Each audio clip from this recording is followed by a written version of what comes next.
fictional friends, and welcome to another episode of Fully Booked. I'm Megan. And I'm Shireen. And we are continuing our coverage of all things occult and spooky for the month of October. Yay! We love it over here. We really do. This is our favorite month. This is our favorite month of the entire year, if you didn't figure that out last time when we literally said and sang about it in that last That's episode. right, we did. So, I guess, to continue our coverage, but also to, I guess, hop onto a totally different subject. We talked about witches last week. Yeah. So to hop onto a totally different aspect of kind of like paranormal occult stuff, today we're kind of venturing into the realm of cryptozoology, which is an interesting kind of thing when you start reading into it a little bit more. If anybody's like kind of, I guess, if you're not aware, cryptozoology essentially is it's the study of animals or creatures, but like creatures that are not necessarily proven to exist or have existed. Like a capybara. No.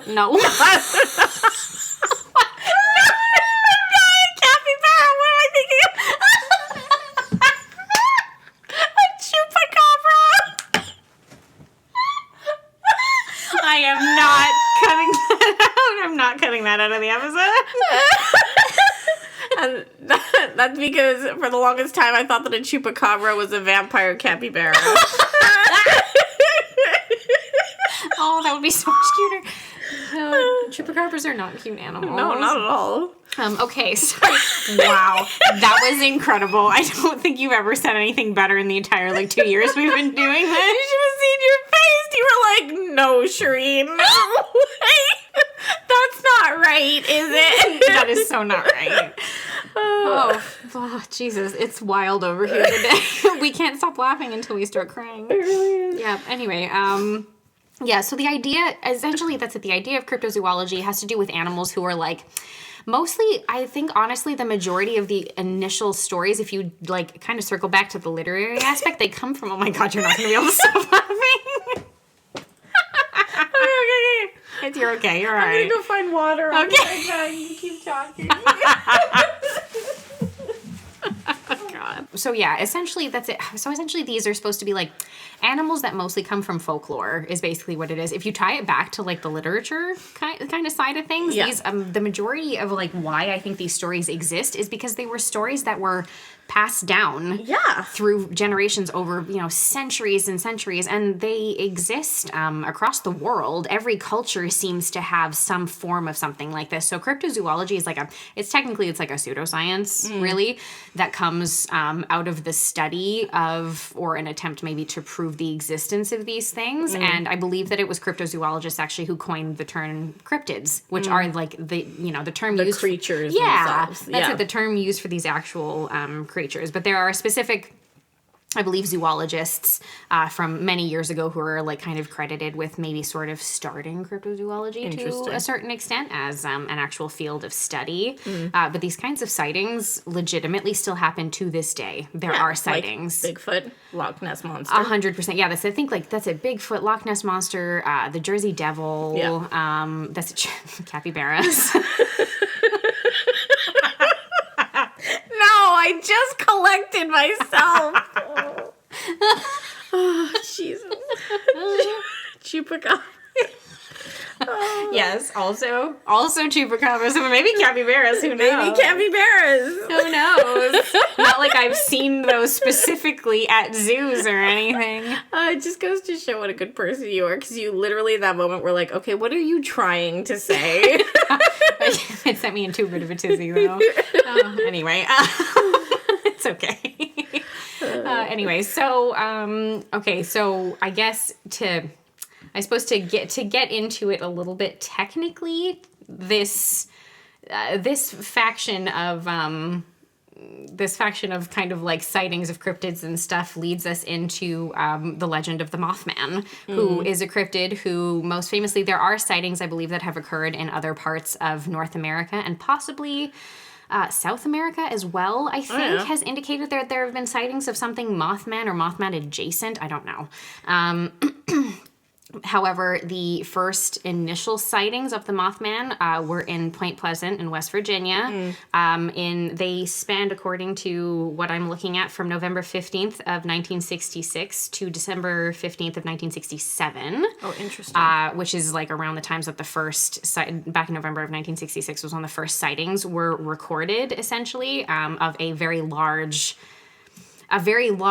dark, sort of bird hybrid creature, kind of like part bird, part man, with like very large wings, either birds or that's it, like moth wings, basically, was what people were describing, and very big red eyes.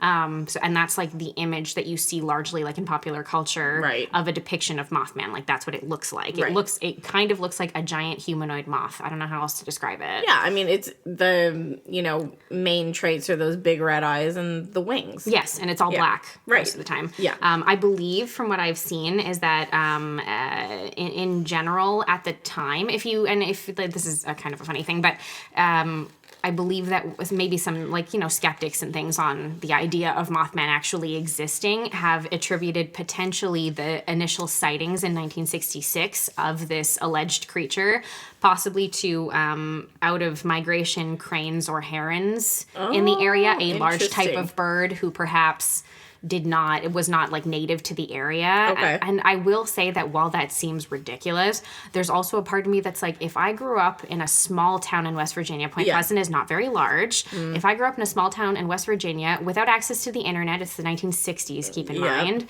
and I had never seen anything like this before. Well, you'd start making shit up. Well, and you stumbled across something really big and squawky in the middle of the night. Like you have to wonder, right? Like, what would you think? Well, I don't know. I don't know if moth would be like my immediate thought, but like you wouldn't necessarily have like a non-supernatural conclusion that you would draw. No, not necessarily. That's it. You wouldn't necessarily be like a bird. Like I don't know what I would think. So, if I try to put myself in that mindset, maybe it makes a little bit more sense to me. Yeah. But anyway, after that's it, there were initial stories published in the Point Pleasant Register back in 1966, and after that, the news kind of spread throughout the United States, essentially, to like the sort of like more national kind of spectrum, and then since then.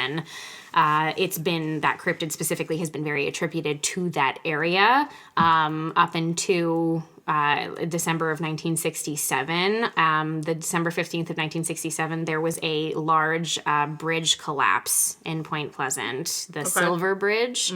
This all relates to the movie that we're talking about today, by the way, where they take some interesting liberties with taking a story and kind of twisting it. But anyhow, that's sort of what it is. So just keep that in mind.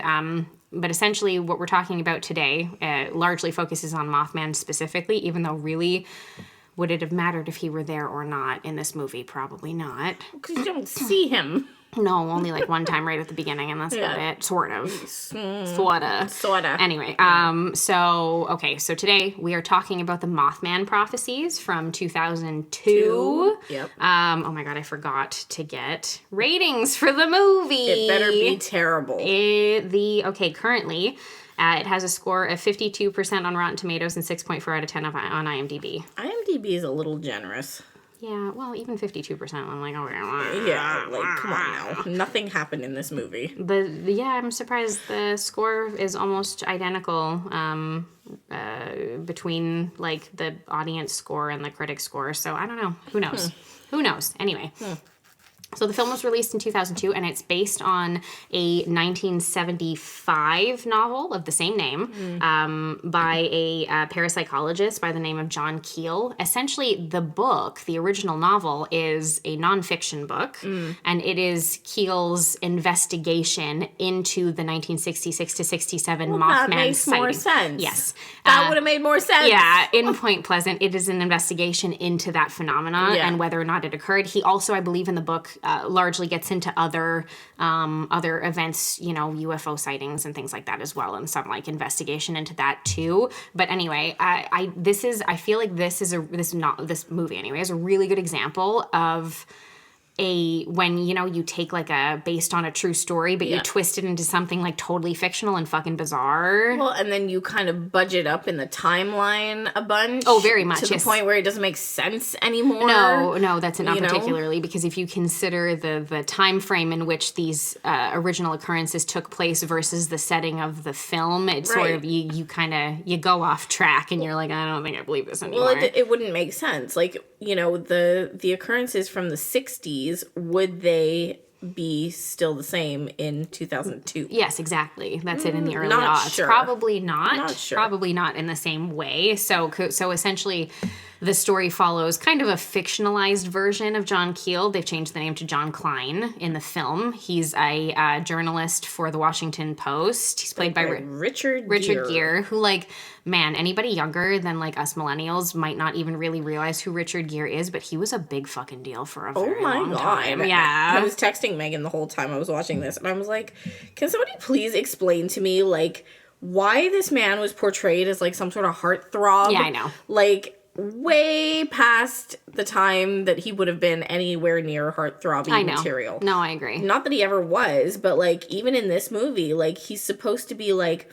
getting married, like, he's got a wife, and they're buying a house, and, like, you're meant to believe that their life is just starting together, and the whole time you're like, man, this dude looks like he's, like, retirement age. Like, no shade, you know? No, it's true, though. It's a really weird thing, and I remember even when I was younger, you know, people our age, like, when you were younger and you watched Pretty Woman, and I was like, I can't quite figure this out. No. I'm not finding the cuteness. I don't know, the heartthrob factor. He was in Runaway Bride as well. Yeah. You know? Oh my god, yes, that's true. There were a ton. He was in a ton of movies. Yeah. Like, he was, like, you know, rom-com, like, male lead. Yeah, and he did some others that were, like, a little racier, like American Gigolo and stuff, I think, like, back in the 80s or maybe early 90s, I don't remember. Yeah. And stuff, and again, I'm like, I don't know. I don't see it. I don't see it. I've never, and I think, it. and I know, whatever, generationally, maybe that's the case. I don't think so. I checked in with my boomer mom on this, and she was also just like, no, I don't see it. Yeah, I believe that my own has also indicated that she doesn't really get, like, the hype, particularly. She's like, I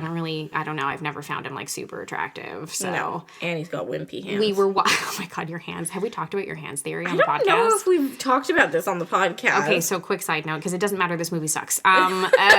This is more interesting. Yeah, so Shireen has, one of Shireen's, like, determining factors of whether or not she finds a man attractive is what his hands look like. She has a big thing for, like, you know, do they, like, chew their nails down to nubs? Do they have hands that look really sweaty?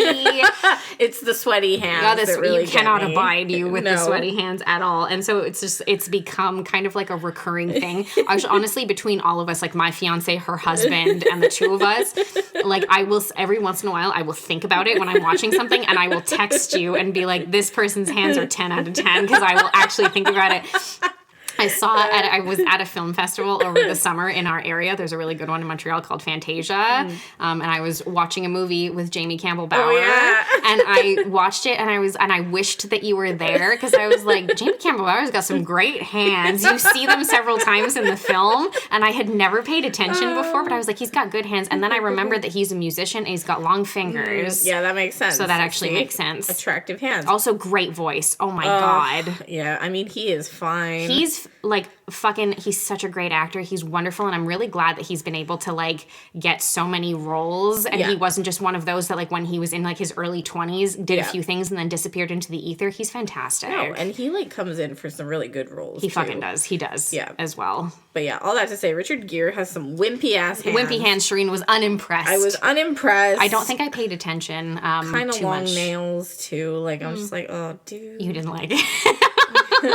Anyway, so essentially the story follows, that's it. Like, John Klein, that's a journalist, mostly a political journalist, is my understanding, for the Washington Post. He lives in D.C. with his wife, and they are... Played by Deborah Messing.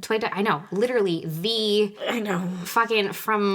Will and Grace. Will and Grace. Literally Grace from Will and Grace. I was like, why is Deborah Messing in this movie? And then why is Laura Linney in this movie? I know. She comes in, like, in the end, kind of, you know. It was weird. Anyway, they're house hunting together, and on the drive home, his wife seems to see like an apparition while she's driving, and they have a car accident. She hits her head. Yeah. And when she wakes up in the hospital, she says she saw something weird. Yeah. And she's really freaked out by it. And they do a CAT scan and stuff, and they do unfortunately discover that she had a brain tumor. Temporal lobe brain tumor. Temporal lobe, a glioblastoma is what they call it, I believe. And it was not caused by the car accident. Unfortunately, she had it already. And so they, try Super surgery. rare. They can't get the whole thing out. Yeah. They have to go through chemo, but it does not work. Yeah. And she does pass away. Yep. And then 2 years later, John begins to look into certain aspects of what she saw prior to her death. Because she had been drawing the Mothman in a notebook. Because that seems to have been what she saw before she died. Yeah. And so he finds himself kind of inexplicably in Point Pleasant in West Virginia. Right. Essentially looking into this, trying to speak to other people who possibly have seen Mothman and trying to kind of solve this mystery. However, spoiler alert, there's no mystery solved by the end of this movie. Nothing makes sense. Nothing is discovered. Nothing is wrapped up particularly. Like, there's nothing really to this that happens. No. I'm not going to go through the entire plot because there really isn't one. a plot. I think I dropped off paying attention somewhere about halfway through because it was trying to be such a dramatic thriller, but it built no tension. No, the tension was horrible. And the thing is that total slow burn with something like, with darker subject matter like this, I find that you don't it doesn't have to be straight horror. There don't have to be a ton of jump scares. No. It doesn't have to be gory, but you can build you can build tension out of almost nothing if the filmmakers and the writers and everybody, like the whole team together, are really working together to do that. Which they were not. No, not at all. I more recently watched a film again at that film festival. Sorry, I'm gonna plug it because I just feel like it. Not? Yeah. I watched a film called Shelby Oaks, which was a premiere. Anyway, it was a big deal. There's this YouTuber who made a movie after several years of working on it. It was a very big deal. People were very excited. He was at the premiere, and Mike Flanagan produced it. It was great. He was also at the premiere. It was very cool. But the film is definitely I would say a very dark thriller. It's not straight horror. It's a very dark thriller, psychological thriller basically. And that film, especially for a first movie, build tension so well in so many instances out of nothing. I'm talking the camera's focusing on the corner of a dark room kind of thing, and you're just waiting to see if there's something there. Right. And you can make moments like that if the filmmakers know what they're doing. Which, in this movie, it just honestly felt like a bunch of people who normally make rom-coms got together and were like, hey, let's make a thriller.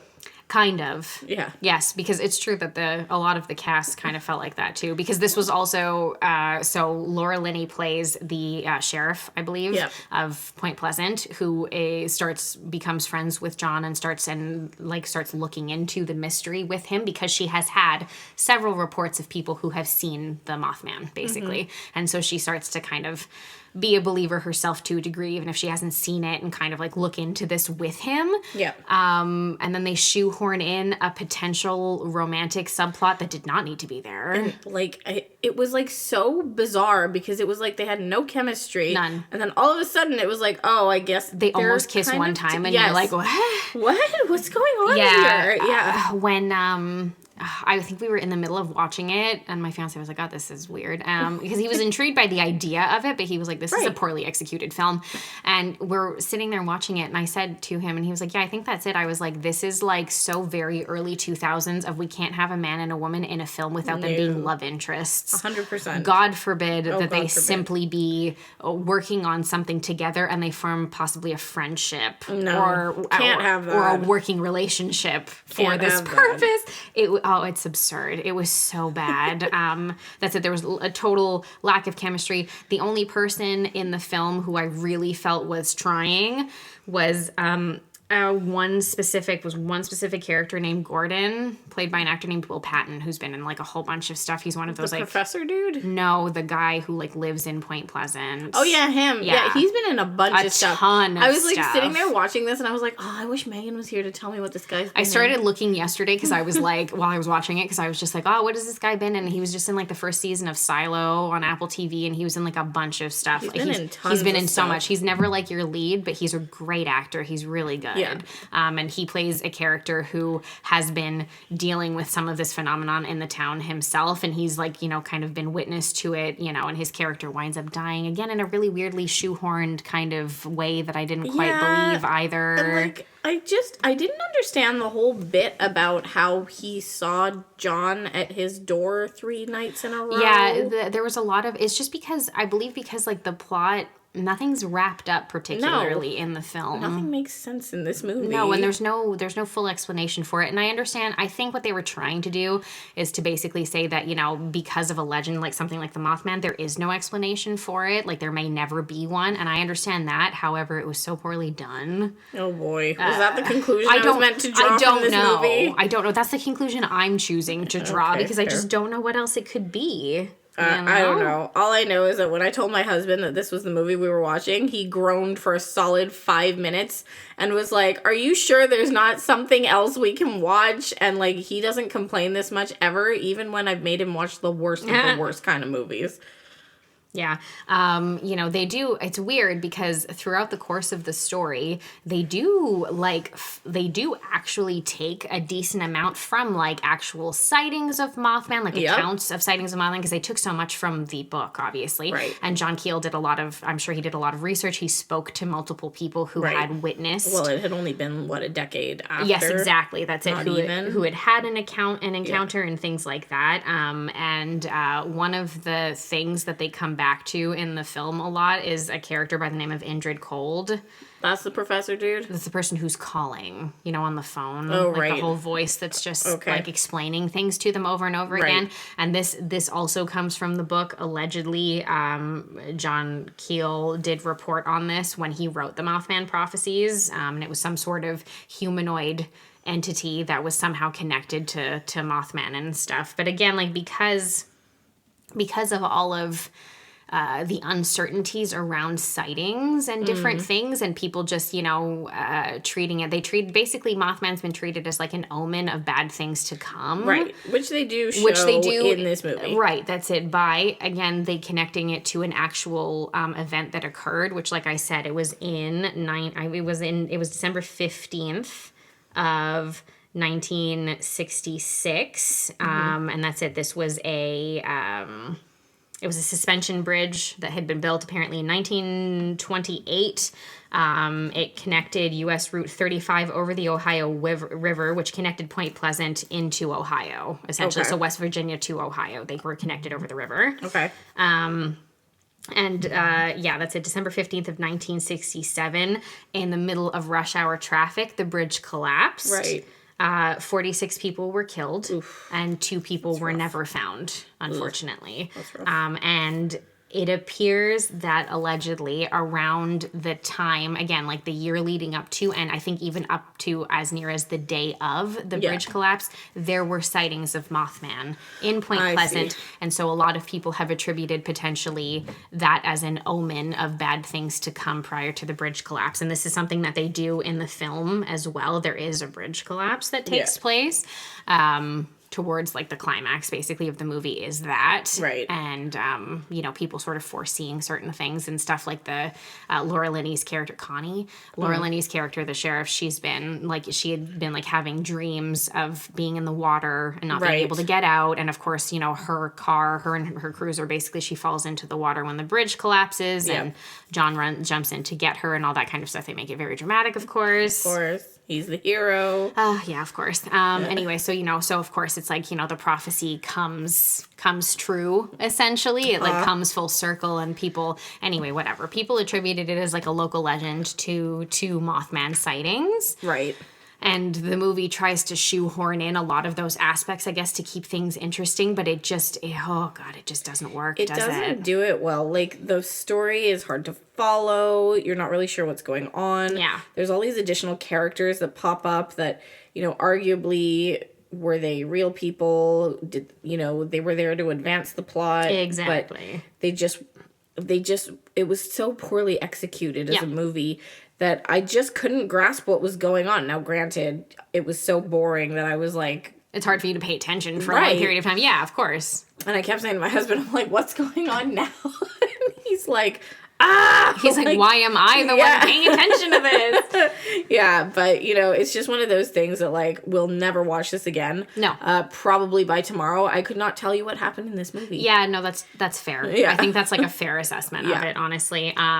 So, yeah, the one thing that I will say that sounds super fucking fun is that every year Point Pleasant has a Mothman festival. Ooh, that sounds fun. And that sounds really fun. I think this year's was like just maybe end of September, like a few weeks ago. Maybe one year we should go. I know, it seems great. I think they have a little parade. People dress up. Fun. You can do like a bus tour. Of the Mothman. It sounds like a fun time to me. It seems great. They have bands, like they've got all kinds of stuff going on. It seems super fun. And I think that I'm so much more interested in the idea of the original sightings. Yes. And what that could mean versus this weird fictionalized account of things. I would have been so much happier if this movie had actually been just this person looking into. That would have been so much more interesting. And then maybe experiencing some aspects of it himself as well. But like all this shoehorn stuff, my wife died and she drew this before she died and blah, blah, blah, blah, blah, and all this kind of crap. It was just, it was so bad. Like, it wasn't even informative. Like, all this extra stuff that Megan's talking about had to be researched on the side. Yes. Because none of this was actually included in the movie. No, not at all. That's it. It was just me, like, looking into some things at the same time because I was like, all right, what's the situation? What is a Mothman? With this? Yeah, exactly. That's it. And it was just that I happened to be looking at stuff, certain things and information from the book itself that John Keel wrote and then, came across the Silver Bridge collapse and I was like, oh, okay, I see. So this was all actually something that occurred, but they take it and try to make it as so that it's happening now in the film, even though technically it should have happened 40 odd years prior to that time. So it's like it's weird because it's like they're taking a historical event out of history and they're moving it into current times and it's like, no, don't do that. Like, that's weird. Yeah, that's it. It's just one of those weird attempts at like, oh, it's based on a true story even though it like barely is. Like, they'll put like, oh, this film is based on a true story, but it like with all the changes that they've made to it, it's hardly based on a true story. It makes no sense. Yeah, exactly. So skip it, people. Yeah, no, definitely skip. Definitely skip. And if our a little walkthrough made no sense, it's kind of because much of the movie does not either. And honestly, it's like not like a linear story. Not really, no. It's not like incredibly clear. Many of the little side points that are introduced are never really resolved fully. This is also true. Yeah, they leave a lot of it hanging. You have to wonder how many deleted scenes there were that possibly included more plot that actually helped to tie certain things together in the story. I don't know. We'll never know. And really, like, who cares? We don't care. Who cares? It's so funny too because I have like memories of this being like one of those movies at Blockbuster that was just like sitting on the shelves when you would go into like rent or whatever, and I never watched it. This was my first watch. Was watching it like yesterday. And now we know why. And now I'm like not disappointed that I didn't watch it as a younger person because I too Blockbuster. I know. I too would have probably fallen asleep even at that time, and I probably had more tolerance for like poorly strung together films when I was like 13. 2002, we were used to 2002 level movies. Exactly. But oh gosh, so bad. Anyway, so bad. Yeah, definitely give it a skip. But what you should not skip is heading over to fullybooked.ca to see all our coverage this month. Thank you very much. I'm going to shoehorn that in. Oh, and we have a newsletter now. So if you guys want to head over to fullybooked.ca/newsletter and sign up for that, we're sending out a newsletter that'll just kind of give you like a comprehensive overview of kind of a lot of the coverage that we're doing. If you don't feel like hopping onto the site regularly, you can kind of do that, and then you'll get a little email with some information about the different. Pretty good. Yeah, and all of the different articles from all of our wonderful contributors are all there on a regular basis. So you guys are going to get that on like a weekly basis. So go sign up for it, please. Thank you. And other than that, you can also check out our Instagram, TikTok, or Threads, which are all at fullybookedca. But until next week, guys, keep on reading. Thanks, everyone.